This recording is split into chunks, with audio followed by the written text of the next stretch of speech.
बड़ा भाग्य के बात है जे हम सब मटकोर महोत्सव में एलो हन आहे बोरी ही भाग सोए आयल समैया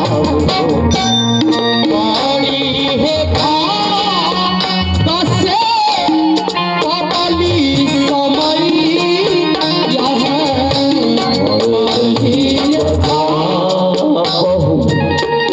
आनंद बधाइया